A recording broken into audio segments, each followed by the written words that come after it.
El Gobierno Nacional presentó un proyecto de ley que propone reformas al régimen penal tributario y al procedimiento fiscal, ¿no? Otro tanto de los cambios que está ejecutando el Gobierno Nacional. Respecto a este tema estamos con el doctor Javier Sánchez Buterer, que es abogado, especialista en Derecho Tributario, que nos visita aquí en el piso. Gracias, doctor, por estar y por venir acá al canal. Gracias. Bueno, muchas gracias, Ezequiel. Gracias por la invitación. Y bueno, me encanta venir a esta ciudad. Bueno, y sí. Bueno, ¿qué tenemos que empezar a entender cuando hablamos de estas cuestiones que parecen tan complejas en la afectación directa del de a pie, ¿no? ¿De qué se trata este tema? Bueno, acá tenemos que entender que viene parte de un paquete de medidas dictadas en una coyuntura, donde lo que busca el Gobierno Nacional es incentivar la economía, darle cierta dinámica a partir de esos famosos dólares en el colchón, que no habrían sido declarados. Sí, señor. Sí.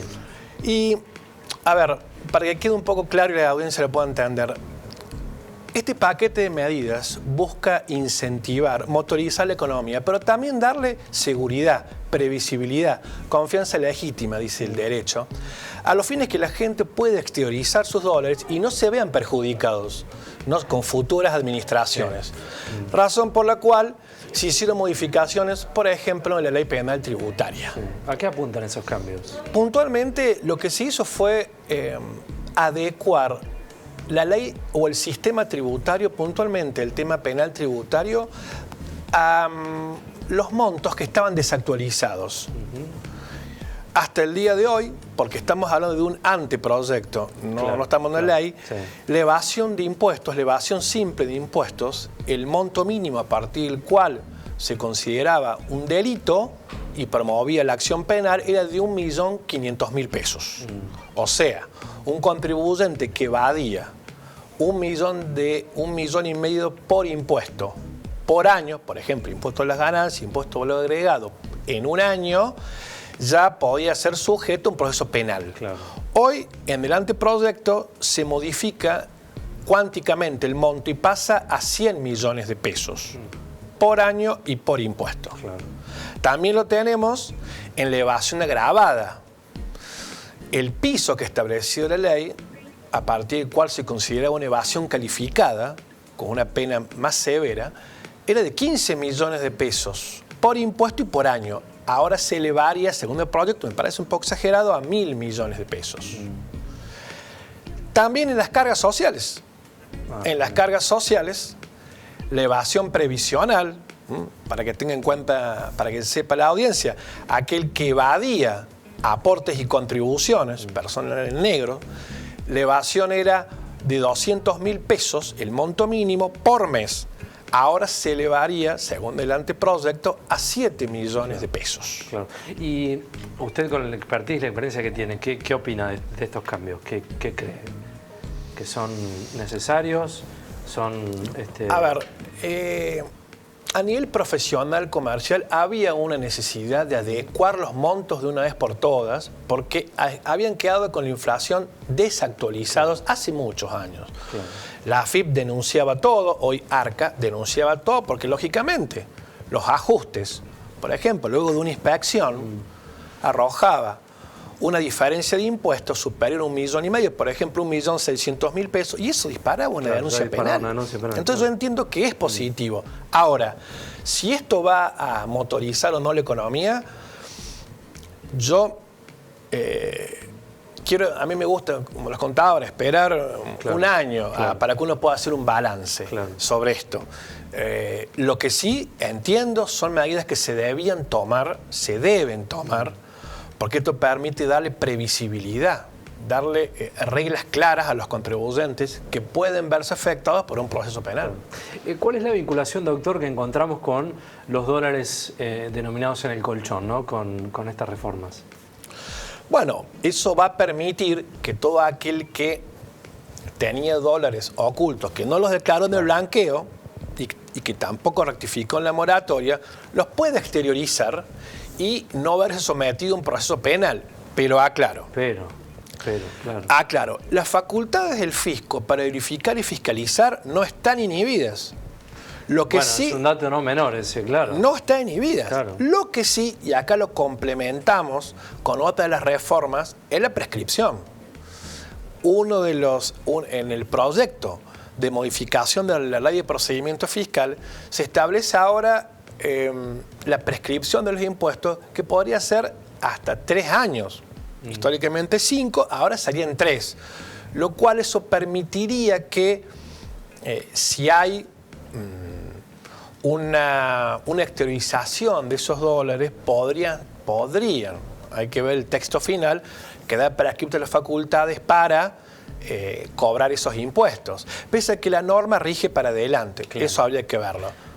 Ahora, ¿incentivará a sacar los dólares ocultos estas medidas que plantea el gobierno? A corto plazo no.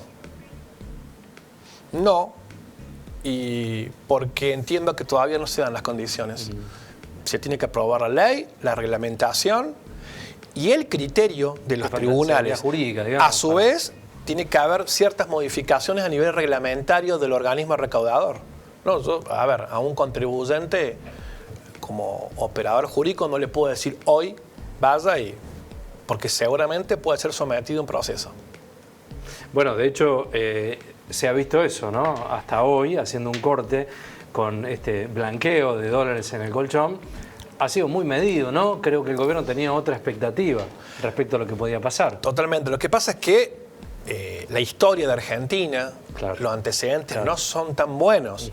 Muchas veces, incentivados con los beneficios fiscales, los contribuyentes, comerciantes, claro, han ido a exteriorizar y después se han visto afectados por un cambio en las normas. Entonces yo creo que a corto plazo no va a andar.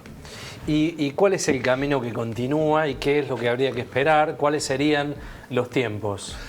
Que el Congreso apoye las medidas del gobierno, que se logren las mayorías y que se pueda promulgar la ley a los fines de dar certeza sobre cuáles van a ser los montos de la ley penal tributaria, los montos de los procedimientos que se están aplicando en la ley de procedimiento fiscal, también modificaciones del Código Procesal Civil y Comercial de la Nación, para que recién ahí tengamos derecho positivo, normas que permitan amparar, más que nada ante futuras administraciones.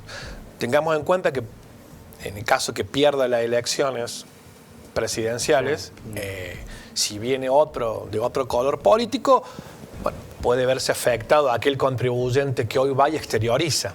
Claro, es un problema histórico que tiene la Argentina, casi diría cultural, de esta cuestión que tiene que ver con periodos y etapas de gobierno, ¿no? Que no trascienden, ¿no? No hay medidas estructurales que cambien. Por ejemplo, Brasil, Uruguay, tienen políticas largoplacistas que exceden los gobiernos, ¿no?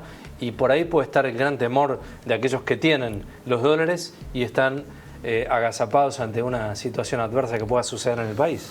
Totalmente, Ezequiel. Yo creo que acá falta generar un núcleo de coincidencias básicas de políticas a futuro, donde haya un centro, una base, un bloque de coincidencias que no sean modificadas según los gobiernos de turno. Aquí hay un tema de mezquindades también. Aquí hay un tema de, bueno, llegamos al gobierno, borramos todo lo que hizo el anterior y hasta cambios ideológicos que también afectan. La ideología en estos temas también pueden llegar a afectar. Entonces hay que tener cuidado. Claro. Diríamos que el espíritu es importante de este proyecto de ley, es interesante, está incompleto, ¿no? Falta piezas en el rompecabezas. Sí, hay que ver, bueno, pero hay una cuestión, Ezequiel, que me parece interesante y lo quiero quedar acá. Este proyecto no solamente parte de un aumento de los montos a partir del cual consideramos que hay un delito, también hace otras modificaciones que ya la jurisprudencia lo venía, los operados, la jurisprudencia, que era aquellos casos de esa facultad para no formular denuncia penal. Y acá se incorporan 2 incisos, anteproyecto, aclaro, sí, donde, por ejemplo, la administración se abstendrá de no denunciar penalmente en aquellos casos que manifiestamente la conducta no represente un ilícito. Por ejemplo, supongamos un contribuyente que evade que omite ardidosamente el pago de impuestos por 1.580.000 pesos. Claro. En esos casos el organismo denunciaba lo mismo. Claro. Denunciaba lo mismo, con el desgaste que trae aparejado. Una diferencia de 80.000 pesos dependía de que el contribuyente se somete a un proceso penal o a una infracción menor. Bueno, ese tipo de cuestiones parece acertado. Sin criterio y sin sentido común, ¿no? Por un lado. Y otra modificación interesante es que la administración se abstendrá de denunciar penalmente también en aquellos casos que el contribuyente informe con razonado fundamento que la liquidación del impuesto tiene una interpretación y la informe al organismo para que eventualmente sepa el organismo recaudador cómo está liquidando el impuesto, por si hay alguna diferencia, y ello sea a partir de un criterio técnico impositivo que declara o que liquida el contribuyente. Claro. ¿Por qué? Porque muchas veces no es delito. Muchas veces hay liquidaciones de impuestos que el contribuyente razonablemente entiende, aplicando la norma, que el hecho imponible no se ha configurado. Hay una cuestión interpretativa. Claro, sí, total, sí. Bueno, eso también me parece, y lo ha receptado la jurisprudencia, y en este caso ya sería ley, si se aprueba. Sí, se aprueba. Considero. Javier Sánchez Buteler, que es abogado, es especialista en Derecho Tributario. Gracias por la visita al piso. Bueno, hasta aquí, gracias por la invitación. Muy Espero amable. haber sido claro. Clarísimo. Y bueno, buenas tardes. Muchas gracias. Muchas gracias a vos. Seguimos.